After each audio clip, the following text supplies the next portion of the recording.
The front office is cooking something, and it's not your average off-season rumor. Behind the scenes, there's movement that could shake up everything we know.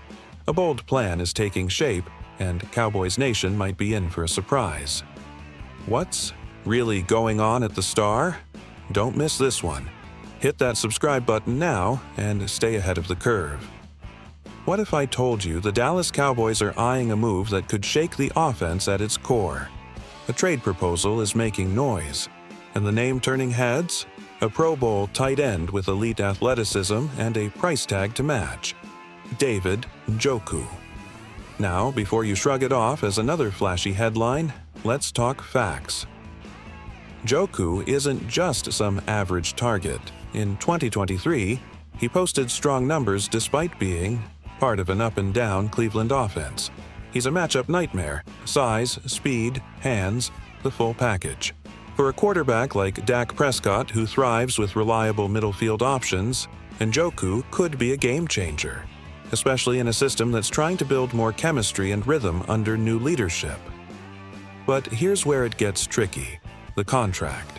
We're talking $55 million over 4 years, with an $11.4 million cap hit this season alone. That's not small money.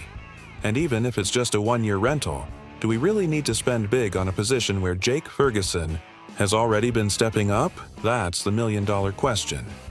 Because while Njoku is clearly talented, the Cowboys have more pressing issues, starting with the offensive line. And on defense, we're still missing that anchor who can close out tight games. So is spending. Draft capital and cap space on a tight end really the right move? Or is this just another splashy headline to keep the fan base buzzing? Think about it. We've been down this road before. Big names, big contracts, and not enough to show for it in January. And don't forget, we've also got Luke Schoonmaker, a recent draft investment waiting to develop. So is this a smart move to elevate the offense? Or another case of the Cowboys trying to win the offseason instead of the postseason? Only time will tell. But one thing's for sure: if this trade goes through, it could define our entire 2025 campaign. Man, I gotta be honest with you. This whole David Njoku trade talk has me feeling real conflicted. On one hand, you look at the talent, the physical tools, the upside, and yeah, it's tempting. Njoku is a baller. You don't make the Pro Bowl by accident, especially on a team like the Browns, where the offense hasn't exactly been electric. The guy can block, make contested catches, and stretch the field. No question, he'd be one of the most athletic tight ends we've had in a long time. But here's where it gets tough for me. And I think a lot of Cowboys fans feel the same. We've been here before. We've seen this team go after big names, with big contracts hoping for a quick fix, only to watch it fall flat when it really counts. Look at the history. Martellus Bennett, Roy Williams, even Amari. As great as he was early on, we gave up a lot, and where did it get us in the end?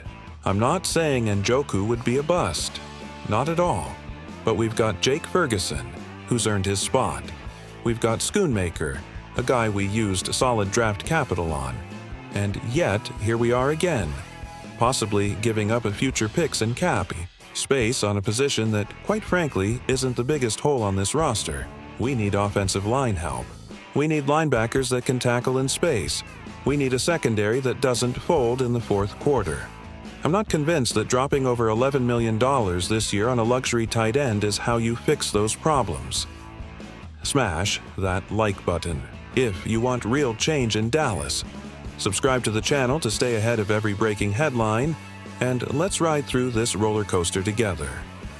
Now tell me, Cowboys Nation, is David Njoku the missing piece for our offense, or just another overpriced distraction? Let me know in the comments below.